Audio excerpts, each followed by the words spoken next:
All right, welcome back to the big board. We're looking at Sisu again. Kind of getting down into the meaty little bits of the game that can make a difference, I guess. And there, as we get into this situation, into this game, there's a number of little inconsistencies with the rules, or there are rules in the wrong, what I would call the wrong place, or you know how sometimes you can read a rule book and the rules are repeated, and you think, gee, why are they repeating that? In this case, the rules aren't repeated, but they're in the wrong place. So it's a little odd. And I want to, I don't know whether it's worthwhile me recapping combat or not. Just briefly, I'll try and do this briefly. This is actually the second time I try to record this video because it got a little, I got a little spun up around the axle and how I was presenting it. So look, the net of it is a single counter that has the range can shoot at a unit, and then it has it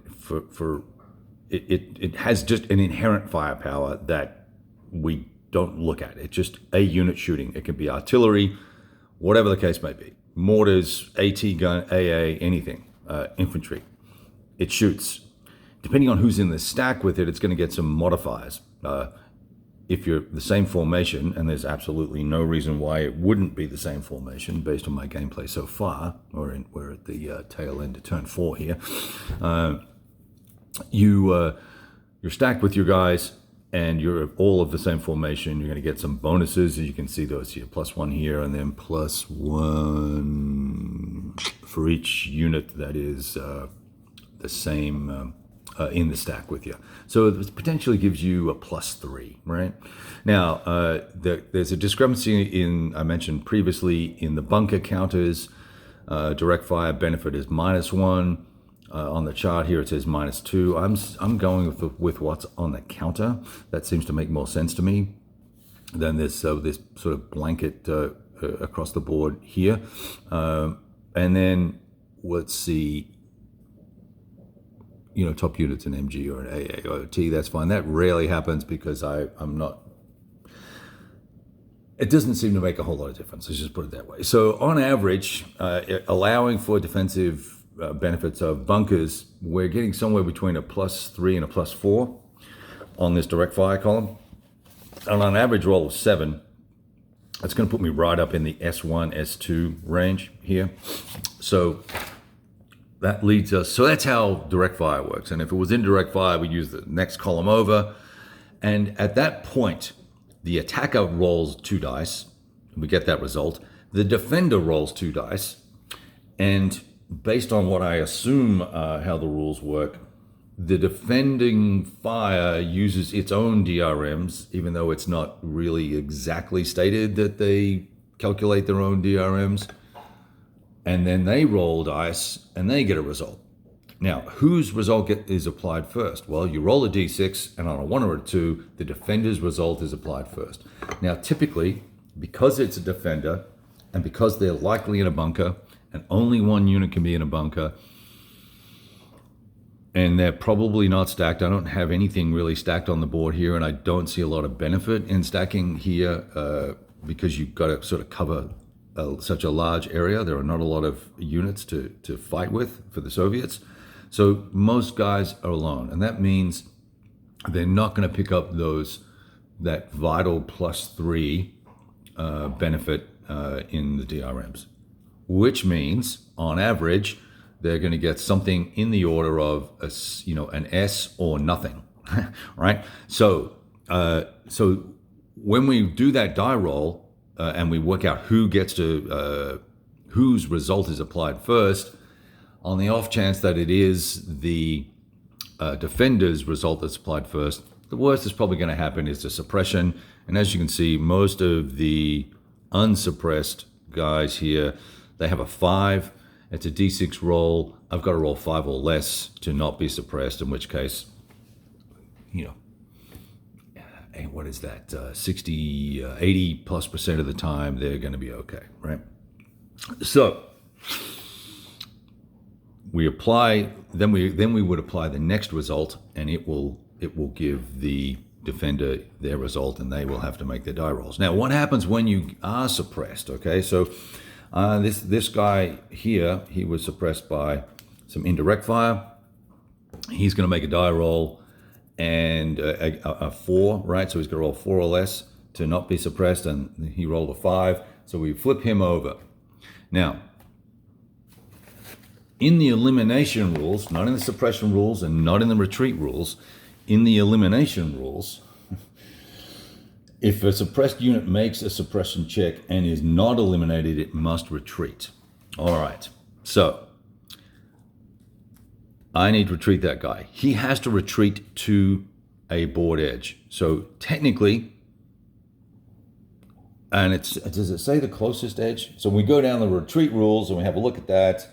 Yada, yada, yada. Furthermore, a unit belonging to the scenario attacker is suppressed if an enemy occupied. Oh, that's fortifications. That's for fortifications. An adjacent hex. Just bear with me 1 second here.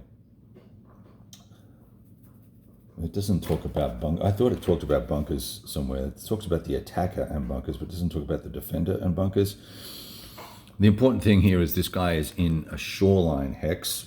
So either in open or shoreline hexes, they must retreat 3 hexes closer to the nearest map edge, which, quick guess, is going to be this side. So I would have to go 1, 2, 3, and I'm going to pick up incremental suppressions along the way, and I have to roll for those.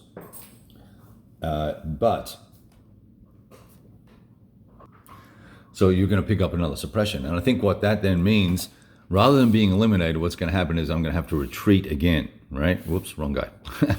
Here he is, 1, 2, 3. Through a zone of control, roll for suppression. I may have to retreat 3, roll for suppression. I may have to retreat 3. Now, does that mean that I accumulate all those? It doesn't. It's not clear here how that all works. So I'm a little bemused by this retreating rule, and that's one issue. The second issue with the retreat rule, that's in the elimination rules, not the suppression rules, is that, or the definition of having to retreat, is if I'm in closed terrain, there's no commentary about how things work. Do I have to retreat or not? It only deals with shoreline and units in the open terrain, i.e. on the ice. And, that's a little odd to me, that the 95% of the actual combat space is closed terrain, and we're not making the retreat. Or if they are, how do they retreat? It doesn't make sense to me, and it's not clearly stated one way or the other. So it just says, if it's retreats, it talks about if an open or shoreline hex, and an enemy has to retreat, they retreat 3 hexes closer to something or other, and then to the board edge. But it doesn't talk about anywhere that I can see the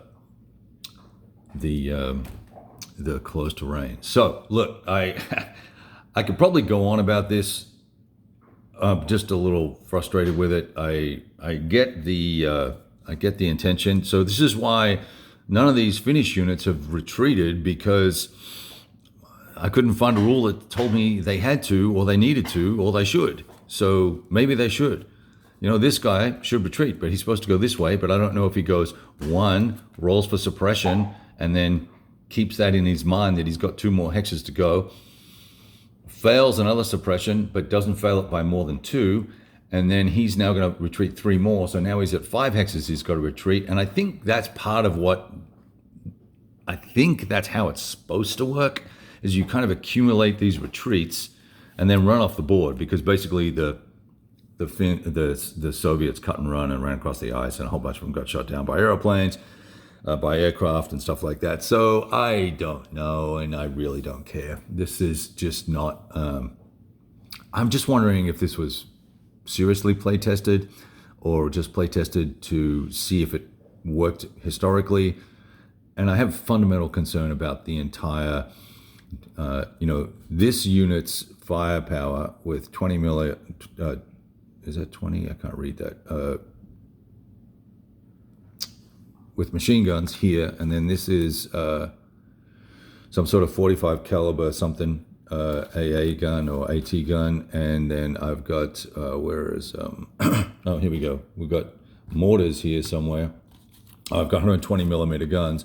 Now, the differentiation in the weapons is the ranges, 3, 5, 5, well, they're all 20, but the impact is not really differentiated other than what's on the CRT. So, and there's mortars in here somewhere as well. I've got them. I don't know where they are, but I'm just a little concerned about the actual how the firepower works in the game overall. So I don't know. So tactically, what's going on here with the game? Let's have a quick look at that. The Finns have cleaned house up in the north here. They're about to finish taking out the rest of the see, I'm doing this video mid-turn, right? So this guy would supposedly have to retreat. I don't know how far he goes or how he goes, but there's 3 hexes to there. Let's just call it that. I'm going to roll the die to see if he fails again. He doesn't, so he goes to there, I guess. I've captured now all of the hexes here. There's 3 VPs, 4 VPs, 5 VPs. I can pick up this hex here. That's a VP hex, as is this one. We'll get that in the next turn or 2. The rest of the Soviets to the south of the map, they can attempt to hold what they've got, or they can try and mount a counterattack. And there are a total, because they have a total of 2, 3, 4 VPs down here. And I'm going to have, what did I say, 2, 5, 6, 7, I think. 7 VPs up here. So that would give me a win as the Finns, and 1 VP for every 3 units killed. Now, here's the other thing that is odd with the rules. It talks about villages and buildings, and it uses those words interchangeably, and villages not defined anywhere. And buildings are only units, hexes that have a purple spot. You probably can't see that because of the lighting in here, but there's a purple spot in that hex. So for rally purposes, units, Soviet units, when a unit's eliminated, at the end, we do some die rolling, and at the end of a night turn, or at some point in the night turn, whatever it says in sequence of play, you will get to rally some Soviet units, and so they'll come back in villages. Well, that's cool. I guess I can put them all, back down. There's a village here if I haven't taken it by the night turn. I've got 10 turns roughly or more to get to that location. Probably not going to get to the location that is just off screen here. My little stand is screw is loose, but there's a location they could return to here. But there are also other little spots around the map that have buildings on them. And now this would be occupied or taken, but that has a black square on it. Is that a village? I don't know. The village is not really defined anywhere. So I'm going to assume it's the purple hexes that would make the most sense. But there you go. So these Soviet units can come back, which this is why I think this cumulative retreating is so important, because you want to enforce the historical result. You want to force these guys to retreat off the map. Yeah. I'm just trying to adjust the camera a little bit here. Keep going. So we want them to, flow off this way, which is, I think, the way they went, whatever the case may be. Anyway, they streamed off this island and said, we're done, we're out, and that's what happened. And I think, so that's where I think we may have some concerns or issues with how the rules all kind of come together and coalesce. I think there's a lot of design for effect stuff going on here, and it versus sort of presenting us with the historical situation and giving us a set of rules. I imagine they probably tried to start with some sort of combat firepower thing, and then the Soviets got overpowered too quickly. I'm not sure this doesn't overpower them too quickly anyway, the way they're doing it. So it's just a little odd, a little different. It's interesting, but all of these oddities and errors and omissions combined with the poor production quality the print files arrive at Blue Panther. This is not a dig on Blue Panther, except for the map ink. The print files arrive at Blue Panther. They print what they receive, and then they ship it. And if it ain't right, it's on the designer or the publisher. And in this case, given the formatting we've seen and the significant number of offset errors, that's just poor artwork and design work and proofing. It's very, very, very sloppy. I will say either the ink or the paper or both are a problem because of the smudging. And I think as I'm talking through this, I'm obviously leading myself to a conclusion here that I think I'm finished with this particular game and scenario. And I would generally say that given the significant expense, I believe it was at one point it was a $90 game. It is now, I think, a $70 or $75 game. I think I got it on sale for $50 or $60. You know what? Let me just check because I got the box right here. And then look, this is how this comes. It comes in this box, right? Which is fine. A plastic bag. That doesn't have the amount on it. There you go. It was $60 or $55 plus shipping. And then this is the canvas bag. For some reason, it comes with a canvas bag. That's useless. And a significant number of incremental sheets for completely different games. So all in all, a subpar experience, and certainly not worth the money. And I could not recommend this game to anybody unless you had a fascination with the Finnish Winter War and the Russian German Finnish interplay between the parties. If you were fascinated by that, I think there's a game in here that could be played with some tweaking or a little tweaking or a lot of tweaking, depending on your OCD level on any given day. But other than that, it's kind of a shit show, and I would not recommend it. So there you go. Hope you guys have a great rest of the week.